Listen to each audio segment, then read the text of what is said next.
اس کے بعد میں بہت سی چیزیں جو میں نے حال ہی میں پڑھی تھی کے متعلق ابا سے پوچھنے لگی۔ وہ جن کا جواب تو آتا تھا بتاتے، جن کا جواب ان کو معلوم نہیں ہوتا تھا وہ میں اپنی سمجھ اور پڑھت سے بتا دیتی تھی کہ یہ ایسے ہوگا، جس پر وہ مجھے داد دیتے تھے۔ ہمارے گھر میں 2 ہی کمرے تھے۔ بڑے کمرے میں امی ابا رہتے تھے، مگر جب ابا واپس چلے جاتے تو میں امی کے کمرے میں آ جاتی، وگرنہ میں اپنا چھوٹا کمرہ ہے جہاں ایک سنگل بیڈ، الماری اور ایک ٹیبل اور کرسی ہے۔ یہ کمرہ مجھے امی کے کمرے کے مقابلے زیادہ عزیز ہے کیونکہ وہاں میں اچھے سے رہ سکتی ہوں، میری اپنی پرائیویسی ہوتی ہے۔ امی کے کمرے میں مجھے تھوڑی سی الجھن ہوتی ہے۔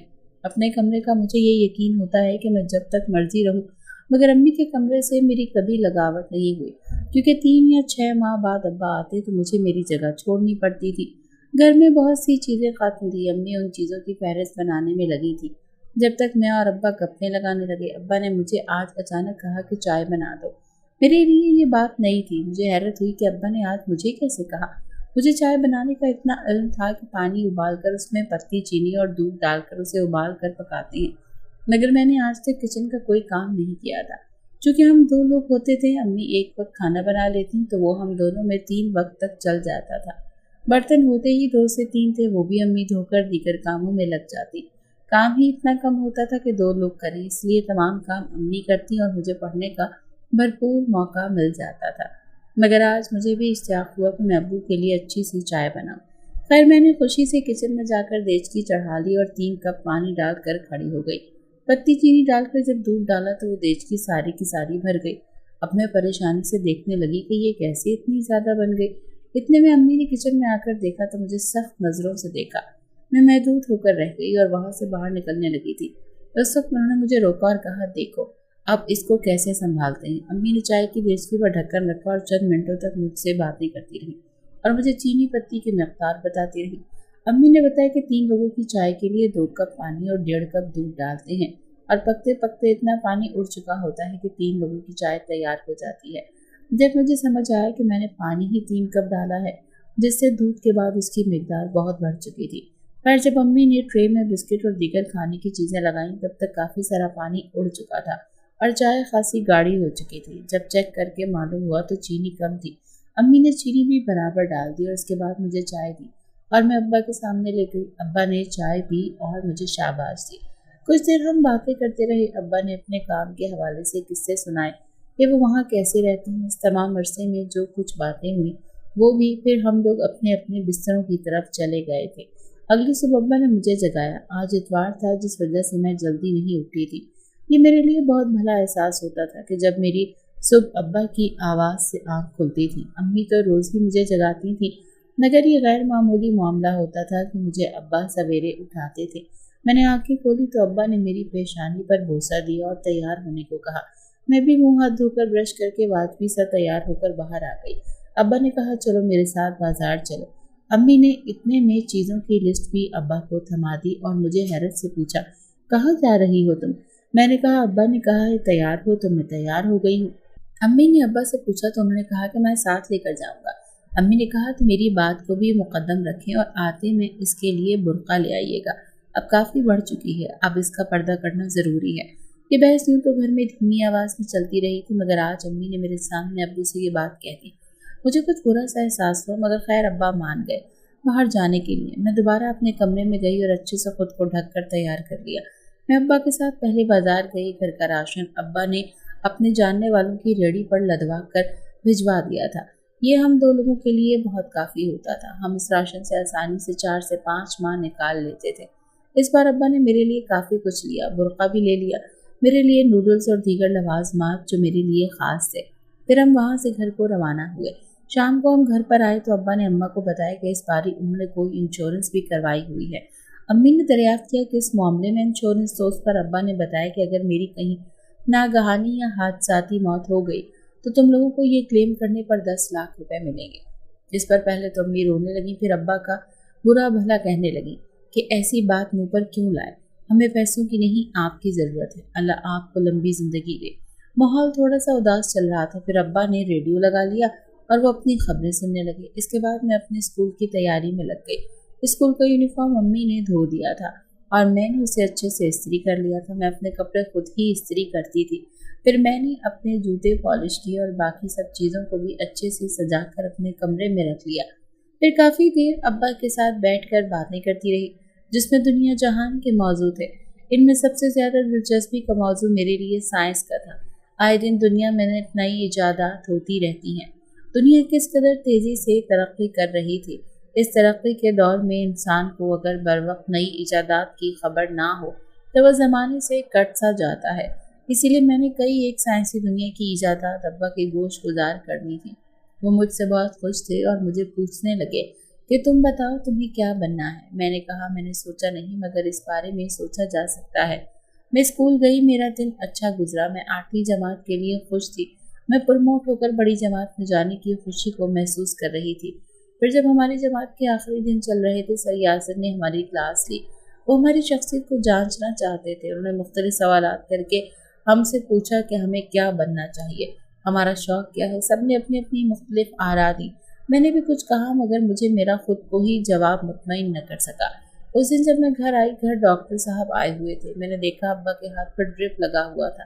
میں نے حیرت سے اظہار کیا اور سوال پوچھا۔ امی نے بتایا کہ بلڈ پریشر کا مسئلہ تھا۔ ڈاکٹر صاحب ابا کے اچھے دوست تھے۔ وہ فون کرنے پر گھر پر ہی چیک اپ کرنے آ گئے تھے۔ ابا نے لیٹے لیٹے ہی ان کی فیس ان کو تھمائی اور شکریہ کہا۔ میرے آنے تک ڈاکٹر صاحب چائے پی چکے تھے اور بس جانے ہی والے تھے۔ میرے ذہن میں فوراً وہ منظر دوڑ گئے جب سر یاسر نے مجھ سے دریافت کیا تھا کہ آپ کو کیا بننا چاہیے۔ میں نے اپنا ذہن پختہ بنا لیا کہ میں نے میڈیکل میں جانا ہے اور ڈاکٹر بننا ہے۔ میں نے ان عزائم کا ابا اور امی کو بتا دیا تھا کہ میں آگے میڈیکل کی فیلڈ میں جانا چاہتی ہوں، جس پر میری خوب حوصلہ افزائی ہوئی۔ چند دنوں بعد ابا کو واپس جانا تھا۔ گھر پھر سے ویران ہو گیا تھا اور میں امی کے کمرے میں اپنا سامان لے جانے سے انکاری تھی کہ اب مجھے میرے کمرے میں ہی رہنے دیں۔ میری امی روٹین بن چکی ہے۔ امی نے بھی مجھے روکا نہیں تھا۔ چند دنوں بعد میری نئی کلاس کے لیے نئی کتابیں لی۔ نئی کتابوں کا مجھے بہت شوق تھا۔ مجھے نئی کتابوں کی ان کے صفحات کی خوشبو بہت اچھی لگتی تھی۔ میں نے کتابیں کھولی، ان کی فہرستیں دیکھیں، بہت کچھ نیا تھا۔ میرے لیے تو دلچسپی کا بھرپور سامان تھا۔ میں صفحات الٹتی رہی اور خوشبو سے میرا تن بدن معطر ہوتا گیا۔ میں کافی دیر تک ساری کتب دیکھتی رہی اور پھر بیٹھتے بیٹھتے کاپیوں پر اپنا نام لکھنے لگی۔ میں نے پرانی جماعت کی کتابوں کو اچھے سے سنبھال کر رکھا تھا۔ وہ کتابیں میں نے دکان والے کو آدھی قیمت پر دینی تھی۔ میری نئی کتابوں میں اس قیمت کو کاٹ دیا گیا تھا۔ میں بچپن سے ہی کتابوں کو سنبھالتی تھی اور ہر سال نئی کتابیں لیتے وقت پرانی کتابوں کو دے کر کچھ رعایت کروا لیا کرتی تھی۔ اب مجھے امی نے برقع پہننے کی تلقین کر دی تھی۔ میں نے بھی اس کو اچھے سے اپنا لیا تھا اور اب میں نئی کلاس میں برقع پہن کر جاتی تھی۔ میں برقعے کو خود پر اچھا محسوس کر رہی تھی کیونکہ میں اس میں خود کو محفوظ محسوس کر رہی تھی۔ اس سے جیسے مجھے اعتماد مل گیا تھا اور میں لوگوں کی نظروں کو اپنے اندر دھنسنے سے روک رہی تھی۔ جیسے کامکس میں سپر ہیرو کے پاس شیلڈ ہوتی ہے جس کے پاس وہ مخالفین کے حملوں سے خود کو بچاتا ہو، مجھے بھی یہ محسوس ہوا کہ یہ میری شیلڈ ہے جس سے میری عصمت اور عفت محفوظ تھی۔ اسکول جانے لگی تو مجھے بہت شوق ہونے لگا کہ ہم کیمسٹری کی لیب جائیں یا بایو کے تجربات کرتے۔ یہ سب نیا تھا اور بہت ہی اچھا احساس ہو رہا تھا۔ اس کے ساتھ ساتھ ہمیں بنیادی چیزیں سکھائی گئی تھی۔ یہ ہماری قسمت تھی کہ ہمارے ٹیچر ہمیں نصاب سے ہٹ کر بھی بہت کچھ بتاتی تھی اور جس کے دل میں جو سوال ہوتا تھا وہ کھل کر پوچھتا اور وہ ساری جماعت کو اس بارے میں کلیئر کرواتی رہتی تھی۔ مجھے ایک روز دواؤں پر لکھے فارمولے کا پتہ چلا۔ میم نے ہم نے اس بارے میں مطالعہ تو کیا تھا۔ مجھے گھر پر پڑی امی یا ابا کی دوائیں یاد آئیں اور ان پر بھی ایسے فارمولے لکھے ہوئے تھے۔ میں نے گھر آ کر گولیوں پر سیرپ کے لکھے فارمولے دیکھے اور ان کو یاد کیا اور مجھے مزید شوق ہونے لگا۔ سال گزرا اور میں اگلی جماعت میں پروموٹ ہو گئی۔ اب بایو مجھے اور زیادہ دلچسپ لگنے لگی تھی۔ اس بار بھی ابا گھر آئے تو میں نے بہت سی ضد کر کے ان کو پہلے ہی باور کروا دیا کہ میں کس قدر ڈاکٹر بننے کی چاہ رکھتی ہوں اور پھر ان کو اس پر بھی منوا لیا کہ ان کے دوست ہیں جو ڈاکٹر مجھے ان کے کلینک لے جائیں۔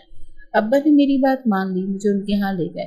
میں نے وہاں کھل کر بات کی اور ان کو بتایا کہ میں انجیکشن لگانا سیکھنا چاہتی ہوں، جو بنیادی نرسنگ کا کام ہے۔ انہوں نے خوش اسلوبی سے میری ڈھارس بندھائی اور ابا نے بھی مجھے حوصلہ دیا۔ آگے میری گرمیوں کی چھٹیاں آ رہی تھی اور انہوں نے مجھے بتایا کہ ان کے یہاں ایک نرس کام کر رہی ہے۔ میں جب چاہوں آ کر اس سے بنیادی نرسنگ کا کام سیکھ سکتی ہوں۔ میں نے گھر آ کر یہ باتیں امی کو بتا دی تو انہوں نے مجھے بالکل روک دیا۔ پھر ابا نے میری حمایت میں چند باتیں کی اور پھر وہ بھی نرم پڑ گئی۔ میں اسکول سے آ کر گھر کھانا کھاتی اور آرام کرتی اور پھر میں اجازت لے کر اس کلینک چلی جاتی۔